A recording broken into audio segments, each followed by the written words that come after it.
ଚାଷୀ ହୋଇ ଧରାଇ ଦେଲେ କାରଣ ଦର୍ଶାଅ ନୋଟିସ୍। ଭଦ୍ରକ ଜିଲ୍ଲାପାଳ ଦିଲ୍ଲୀପ ରାଉତରାୟ ଅଚାନକ ମଣ୍ଡି ଅଞ୍ଚଳରେ ପହଞ୍ଚିଥିଲେ। ଧାମନଗର ବ୍ଲକ ଅଧୀନ କଟସାହି ମଣ୍ଡିରେ ପହଞ୍ଚିଥିଲେ। ବଜାରଠାରୁ ଦୂର ଗାଡ଼ି ରଖି ଡ୍ରାଇଭର ଓ ସୁରକ୍ଷା କର୍ମୀଙ୍କୁ ନେଇଥିଲେ। ଦୀର୍ଘ ସମୟ ଜିଲ୍ଲାପାଳ ଓ ଅନ୍ୟ ଦୁଇ କର୍ମଚାରୀ ହାଟ ଓ ବଜାରରେ ବୁଲୁଥିଲେ। ଜିଲ୍ଲାପାଳ ନିଜେ ଦୋକାନୀ ଓ ଚାଷୀଙ୍କୁ ଧାନ ବିଷୟରେ ପଚାରିଥିଲେ। ଶେଷରେ ମଣ୍ଡିରେ ପହଞ୍ଚି ଅନ୍ୟ ଏକ ଚାଷୀଙ୍କ ନାମରେ ସେ ତାଙ୍କ ଟୋକନରେ ଧାନ ବିକ୍ରି ପାଇଁ କହିଥିଲେ। କିନ୍ତୁ ସମବାୟ ଦାୟିତ୍ୱରେ ଥିବା ବାବୁ କହିଥିଲେ ଯେ ପ୍ରାୟ 8 କିଲୋ ପର୍ଯ୍ୟନ୍ତ କଟନୀ ଚଟନୀ ହେବ। ସଙ୍ଗେ ସଙ୍ଗେ ଜିଲ୍ଲାପାଳ ସେହିଠାରୁ ଅଧିକାରୀଙ୍କୁ କାରଣ ଦର୍ଶାଅ ନୋଟିସ୍ ଜାରି କରିଛନ୍ତି।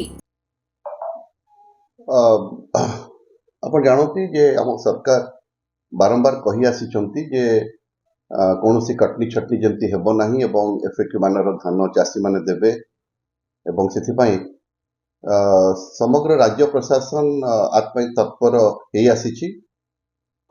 ସେଇ ଉଦ୍ଦେଶ୍ୟରେ ଆମେ ଭଦ୍ରକ ଜିଲ୍ଲା ପ୍ରଶାସନ ମଧ୍ୟ ତତ୍ପରତା ଦେଖେଇଛି ଯେ ଆମେ ସବୁବେଳେ ଯେମିତି ଚାଷୀମାନେ କୌଣସି କଟନୀ ଛଟନୀର ଶିକାର ନ ହେବେ ଏବଂ ସେଥିପାଇଁ ଆମେ ଅନେକ ଥର ମଧ୍ୟ ମିଲର୍ସ ମାନଙ୍କୁ ନେଇକରି ସୋସାଇଟି ସେକ୍ରେଟାରିଜ୍ ମାନଙ୍କୁ ନେଇକରି ଆମର ମଣ୍ଡି ନୋଡାଲ ଅଫିସର୍ସ ଆମର ବ୍ଲକ ସ୍ତରୀୟ ଅଧିକାରୀ ମାନେ ତହସିଲ ସ୍ତରୀୟ ସମସ୍ତଙ୍କୁ ଆମେ ଯେଉଁମାନେ ଏଇ ପାର୍ଟି ପ୍ରୋକ୍ୟୁରମେଣ୍ଟ ଅପରେସନ ସହିତ ଜଡ଼ିତ ଆମେ ସମସ୍ତଙ୍କ ସହିତ ବିଭିନ୍ନ ପର୍ଯ୍ୟାୟରେ ମିଟିଂ କରିଛୁ, ସେନ୍ସିଟାଇଜ କରିଛୁ ଏବଂ ଚାଷୀମାନଙ୍କୁ ମଧ୍ୟ ଦୀର୍ଘ 1.5 ମାସ ଧରି ଆମେ ସେନ୍ସିଟାଇଜ କରିଛୁ ଯେ ଏଫଏକ୍ୟୁ ମାନ କ'ଣ, ଏଫଏକ୍ୟୁ ମାନର ଧାନ କାହିଁକି ଆପଣମାନେ ଆଣିବା ଦରକାର ଏବଂ ଏଫଏକ୍ୟୁ ମାନର ଧାନ ଆଣିଲେ ହଁ ବର୍ଷା ହେଇଛି, କ୍ଷତିଗ୍ରସ୍ତ ହେଇଛି, କିଛି କିଛି ଧାନ ଡିସକଲର ହେଇଛି, ବଟ୍ ଏମିତି ନାହିଁ ଯେ ଏଫଏକ୍ୟୁ ମାନର ଧାନ ବାହାରିବ ନାହିଁ। ତେଣୁ ସେଥିପାଇଁ ଆମକୁ ସରକାର ମଧ୍ୟ ଏଆଇ ବେସ୍ଡ ଗ୍ରେନ୍ ଆନାଲାଇଜର ଦେଇଛନ୍ତି। କ୍ୱାଲିଟି ଆନାଲିଷ୍ଟ ମାନେ ମଧ୍ୟ ପ୍ରତ୍ୟେକ 2-2ଟି ମଣ୍ଡି 3-3ଟି ମଣ୍ଡିକୁ ଗୋଟେ କ୍ୱାଲିଟି ଆନାଲାଇଜର୍ସ ମାନେ ମଧ୍ୟ ନିୟୋଜିତ ହେଇଛନ୍ତି।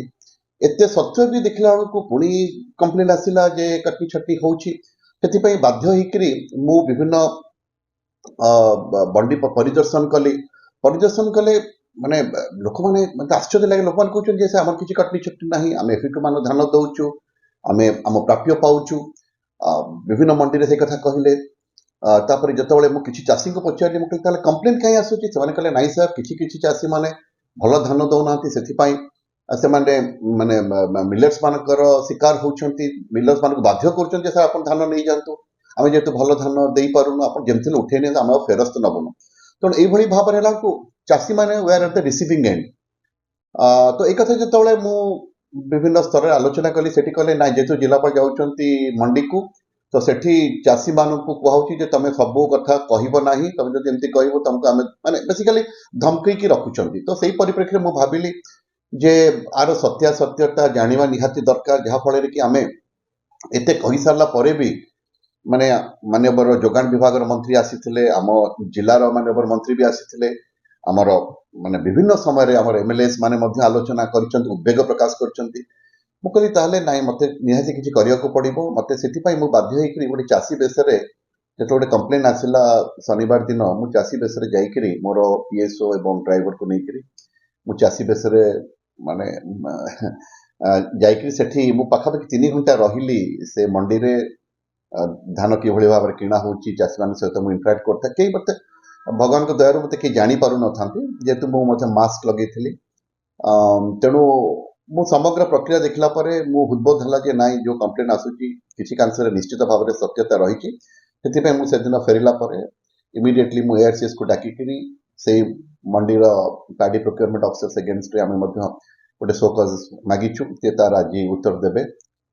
ତେଣୁ ଏଇ ମେସେଜଟା ମୁଁ ଦେବାକୁ ଚାହୁଁଥିଲି ଯେ ଚାଷୀମାନଙ୍କ ପାଇଁ ସରକାର ରହିଛି, ଜିଲ୍ଲା ପ୍ରଶାସନ ଚାଷୀମାନଙ୍କ ସହିତ ଅଛି ଏବଂ ମୁଁ ଆପଣମାନଙ୍କ ଚ୍ୟାନେଲ ଜରିଆରେ ମଧ୍ୟ କହିବାକୁ ଚାହୁଁଛି ଯେ ଚାଷୀମାନଙ୍କୁ ମୋର ନିବେଦନ ମଧ୍ୟ ରହିବ ଯେ ଆପଣମାନେ ଦୟାକରି ଏଫଏକ୍ୟୁ ମାନର ଧାନ ଆଣନ୍ତୁ।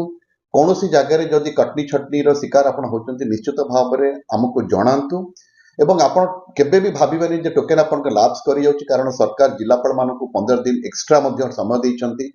ତା ବାଦ ଯଦି କିଛି ଅସୁବିଧା ବି ହେବ ବି ସରକାର ନିଶ୍ଚିତ ଭାବରେ ତା ଉପରେ ବିଚାର ବିମର୍ଶ କରିବେ। ତେଣୁ କୌଣସି ହାଲତରେ ଚାଷୀ ଡରି ନ ଯାଆନ୍ତୁ, ତାଙ୍କର ଧାନ କିଣା ହବ ହିଁ ହବ, ଟୋକେନ୍ ଲାପ୍ସ କରିବାକୁ ଆମେ ଦେବୁ ନାହିଁ।